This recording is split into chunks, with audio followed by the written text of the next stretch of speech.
प्रेमानंद महाराज जी हैं अभी, बिल्कुल बिल्कुल प्रेमानंद महाराज जी का कोई मतलब क्या ही बताएंगे, बहुत बहुत महान वो किसी के अवतार है। वो कभी कभी होते हैं कि मतलब कभी मानव में आज के समय में भी कभी कभी कोई व्यक्ति इतने महान हो जाते हैं कि इंसान को संदेह होने लगता है कि मानव तो ऐसा नहीं होगा। कोई कोई मानव इतने महान हो जाते हैं कि सब मानव तो ऐसा नहीं होगा। यहाँ पे तो बहुत अच्छे हैं, बहुत आगे बढ़े। आप मिले हैं, हम उनको कई बार, हम मेरे पे FIR हुआ था तो हम वृंदावन में बैठे थे, मेरे पे FIR हो गया था ना, तो समझे में नहीं आए। अब भाई छोट मोट देखो, एक कोई नॉर्मल आदमी FIR कर दे तो समझ में आता है, सरकार जब FIR करती है, आपका स्टेट जब FIR करता है, भयंकर बात हो जाता है। नॉर्मल आदमी FIR करता है, नॉर्मल आदमी से हम लोग का झगड़े नहीं होता, भाई तुम ही ठीक रहो। लेकिन जब भयंकर हो जाता है, 3-4 को कर दिया सब, हम क्या करें? तो हम कहें कि ये यहां से नहीं होगा, तब महाभारत के युद्ध जिताने वाले के शरण में चला जाए।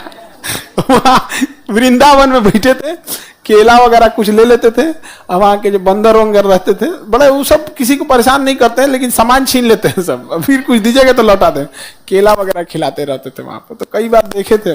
इधर FIR वगैरह हुआ था, मोबाइल सब यहीं छोड़ दिए थे।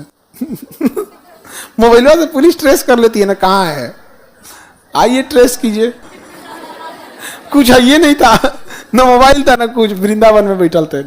बहुत शांति वाला जगह है वृंदावन। आप में मतलब हम तो वहां 3 दिन तक बैठले थे आराम से। वहां सुबह सुबह कचौड़ी वगैरह सादा भोजन मिलेगा वहां, और सब्जी उब्जी बड़ा नॉर्मल उसकी क्या नाम है, वो कौन सा होता है, पेठा वगैरह के, हमको तो उतना बुझाता नहीं है सब्जी उब्जी में, खाना बनाने वाला आदमी रहे तब न जाने। वहां बड़ी शांति का जगह है। आगे बढ़े, भिक्षुक बनेंगे क्या आप भी? सही है जी, उतना झमेला नहीं है यहाँ पे। सच बताते हैं, कभी कभी सबसे खराब हमको कब लगता है ना, कि जब हम कभी भी हम अपने लिए अगर लड़ना रहता ना, तो हम आज भी फीस बढ़ा सकते थे, सब कुछ कर सकते थे।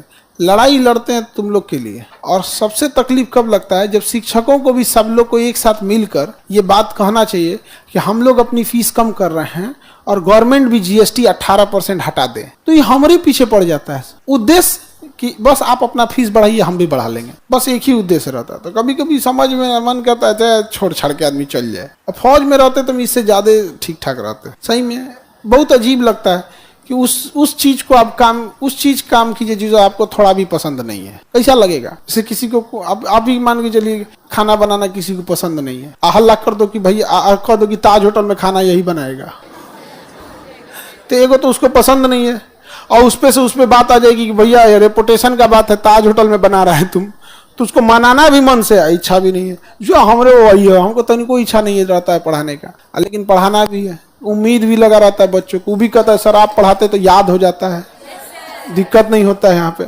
बड़ी झमेला वाला टाइप होता है, अजीब नहीं समझ में आएगा। जैसे बाजार में खड़ा हो जाए कोई और खरीदार ना हो, कैसा लगेगा? दुनिया में है मगर दुनिया के तरफदार नहीं, बाजार में जरूर है मगर खरीदार नहीं।